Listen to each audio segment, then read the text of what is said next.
कि वैक्सीनेशन का उन्होंने सेंटर चलाया, वो सब सरकार की सुविधाएं होती है जो कि एक विधायक को करनी चाहिए। और जिस तरीके से आप ये बोल रहे हैं कि सेंटर सब एक संस्था का सेंटर था वो, और संस्था के माध्यम से और वाई कोई भी लूटने लगे तो वो एक अलग विज़न है। जनता रुड़की की सब जानती है कि विधायक साहब ने इन 15 सालों में, 15 साल बोलूँगी, 10 साल तो उनको सत्ता में ही हो गए विधायक बने हुए, 5 साल वो चेयरमैन रहे।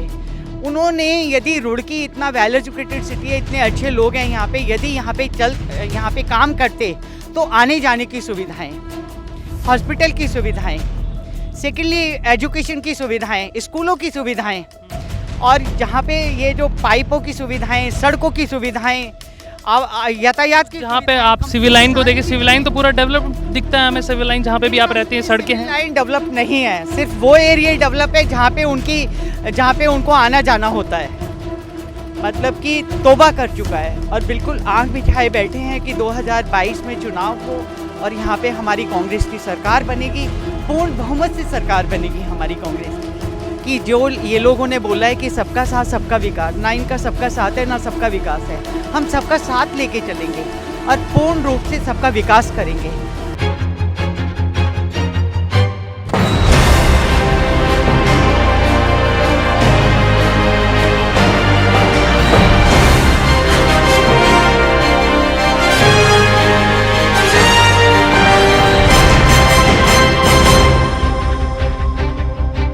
नमस्कार, आप देख रहे हैं द न्यूज़ वाला नेटवर्क और मैं हूं आपके साथ हेमंत। एक तरफ जहां कांग्रेस मुखर है सरकार की नीतियों के खिलाफ, कल भी विधानसभा में हम लोगों ने देखा हंगामा हुआ, और जिस तरीके से महंगाई को लेकर, बेरोजगारी को लेकर और किसान आंदोलन को लेकर एक बार मुद्दा बनाए हुए है कांग्रेस सरकार। वहीं पर उसी विषय पर हम लोग बातचीत करेंगे। भाई रुड़की से प्रबल दावेदार के रूप में देखे जा रही हैं, उनसे हम बातचीत करेंगे। रश्मि चौधरी जी हमारे साथ मौजूद है, कांग्रेस पार्टी की वरिष्ठ नेत्री हैं और बड़ा चेहरा है रुड़की से, और काफ़ी समय से कांग्रेस पार्टी में सक्रिय हैं। सबसे पहले स्वागत मैम आपका द न्यूज़ वाला नेटवर्क में। और ये एक तरफ से कैसे देख रहे हैं आप इस स्थिति को, क्योंकि आप कांग्रेस पार्टी जिस तरीके से एकदम मुखर है आपकी पार्टी, तो कैसे देख रहे हैं आप इस स्थिति को? देखिए, देखने वाली कोई बात ही नहीं है। पूरा हिंदुस्तान, पूरा उत्तराखंड जो है बीजेपी के जो जुमलेबाजियों से, बीजेपी के कार्यकाल से, और जो इन्होंने जिन मुद्दों पे लेकर ये सरकारें इन लोगों ने बनाई हैं, वो कम्प्लीटली सबके सामने हैं। उसमें मतलब इसमें चर्चा यदि हम लोग करें तो मैं समझती हूँ कि जनता की हम अवहेलना कर रहे हैं। जनता सारी चीज़ों से परिचित है, क्योंकि इन लोगों ने जब सत्ता में ये लोग आए थे तो इन्होंने युवाओं को रोज़गार देने की बात करी थी, गरीबों को 15-15 लाख रुपए देने की बात करी थी। इन लोगों ने महिलाओं की सुरक्षाओं की, बेटी बचाओ बेटी पढ़ाओ के बहुत बड़े बड़े बैनर्स तले इन लोगों ने बहुत बड़े बड़े काम किए थे, और युवाओं को रोज़गार देने की बात करी थी। जो हमारा मिडिल क्लास कर्मचारी है, व्यापारी है, उन लोगों के लिए इन लोगों ने बहुत सारी बातें करी थी। बट उन सब चीज़ों में ये कम्प्लीटली फेलियर रहे हैं बीजेपी गवर्नमेंट, और बीजेपी गवर्नमेंट से पूरा उत्तराखंड मतलब कि तौबा कर चुका है और बिल्कुल आंख बिछाए बैठे हैं कि 2022 में चुनाव हो और यहाँ पे हमारी कांग्रेस की सरकार बनेगी, पूर्ण बहुमत से सरकार बनेगी हमारी कांग्रेस की। आप देखिएगा, क्योंकि आप लोग भी यहीं पर हैं और हम लोग भी यहीं पर हैं। चलिए ठीक है, ये तो चलिए विपक्ष के तौर पर आप कह रही हैं, लेकिन मुद्दों पे आप किन मुद्दों पर आएंगे? क्योंकि आपको शायद इसीलिए हटाया गया था, फिर बीजेपी आई थी, तो आप लोग किस तरीके से इस बार कन्विंस करने की कोशिश कर रहे हैं जनता को, और क्या मुद्दे आप लोगों के रहेंगे?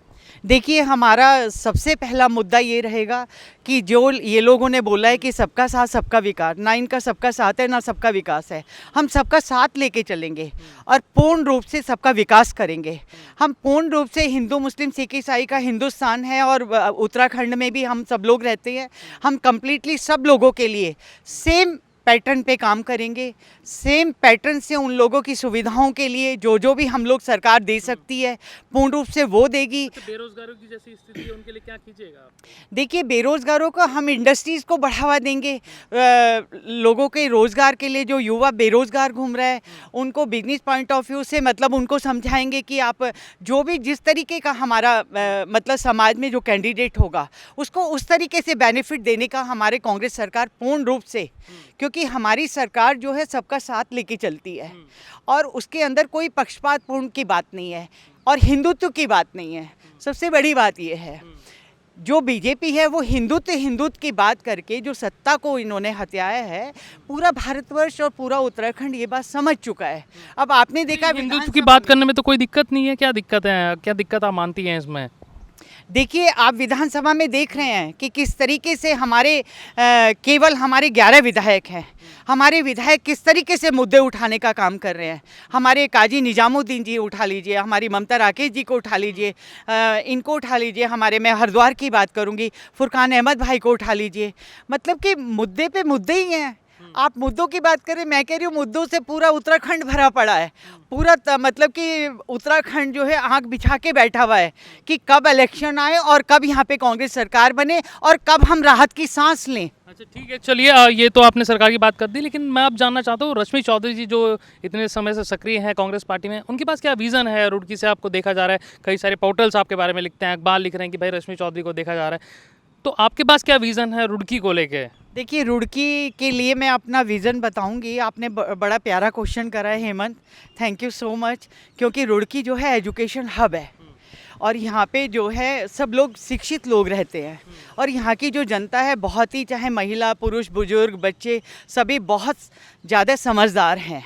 और यहाँ पे तो मतलब कि जो विज़न है, यहाँ पे फर्स्ट विज़न तो हमारा हॉस्पिटल का ही रहेगा। क्योंकि हॉस्पिटल की जो सुविधाएं हैं वो कम्प्लीटली, मतलब कि आप ये समझ लीजिए कि जनता को, जो कोरोना का पीरियड आया उसमें जनता को हॉस्पिटल की सुविधाओं का दूध का दूध पानी का पानी हो गया। कोविड सेल खुला था मैडम, आप कैसी बात कर रहे हो? कोविड सेल खोला गया था यहाँ पे, यहाँ के जो माननीय विधायक है प्रदीप बत्रा जी, कोविड सेल उन्होंने खोला, आइसोलेशन सेंटर बनाया, वैक्सीनेशन का कैंप वो लगवा रहे हैं, तो इस तरह की सुविधाएं उन्होंने दी हैं। मेरी बात सुनिए, ये सुविधाएं खाली हवाओं में चल रही हैं कि वैक्सीनेशन का उन्होंने सेंटर चलाया, वो सब सरकार की सुविधाएं होती हैं जो कि एक विधायक को करनी चाहिए। और जिस तरीके से आप ये बोल रहे हैं कि सेंटर सब एक संस्था का सेंटर था वो, और संस्था के माध्यम से और वाही कोई भी लूटने लगे, तो वो एक अलग विज़न है। जनता रुड़की की सब जानती है कि विधायक साहब ने इन 15 सालों में, 15 साल बोलूँगी, 10 साल तो उनको सत्ता में ही हो गए विधायक बने हुए, 5 साल वो चेयरमैन रहे। उन्होंने, यदि रुड़की इतना वेल एजुकेटेड सिटी है, इतने अच्छे लोग हैं यहाँ पे, यदि यहाँ पे काम करते तो आने जाने की सुविधाएं, हॉस्पिटल की सुविधाएं, सेकेंडली एजुकेशन की सुविधाएं, स्कूलों की सुविधाएं, और जहाँ पे ये जो पाइपों की सुविधाएं, सड़कों की सुविधाएं, यातायात की, जहाँ पे आप सिविल लाइन को देखिए, सिविल लाइन तो पूरा डेवलप दिखता है हमें, सिविल लाइन जहाँ पे भी आप रहती हैं, सड़कें हैं। लाइन डेवलप नहीं है, सिर्फ वो एरिया डेवलप है जहाँ पे उनको आना जाना होता है। कम्प्लीटली आप सिविल लाइन में अभी मेरे साथ चलो, मैं आपको दिखाऊंगी कूड़े के इतने बड़े बड़े ढेर लगे हुए, और जो पौधे ये लगा देते हैं, ये पौधों में भी जान होती है, इन पौधों को ऐसे ही छोड़ दिया जाता है खाली फ़ोटो खिंचा के। मैंने बहुत बार विधायक जी को बोला, शायद वो मेरा बाइट सुनेंगे तो वो बोलेंगे भी कि जब ये पौधे लगते हैं तो इनको पानी की सुविधाएँ होनी चाहिए, खाली ये नहीं कि आपने लगाया फ़ोटो खींचा और बात ख़त्म। और आप इतने समय से हैं, आप तो रुड़की को मतलब ऐसा बना सकते थे, जन्नत बना सकते थे।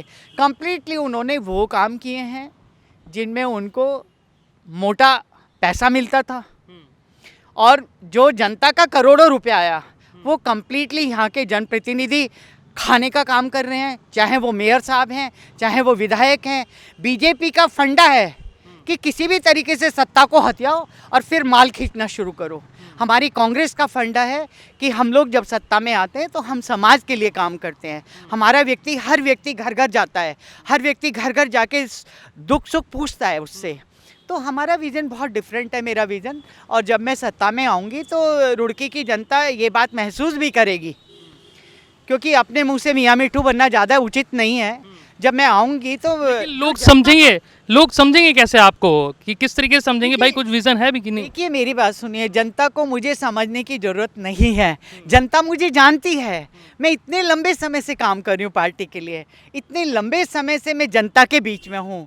सारा अधिकारी वर्ग जानता है, सारा डॉक्टर्स जानता है, सारा व्यापारी जानता है कि रश्मि चौधरी जो है निस्वार्थ भावना से काम करती है। मैं लाल बहादुर शास्त्री के तरीके से काम करती हूँ।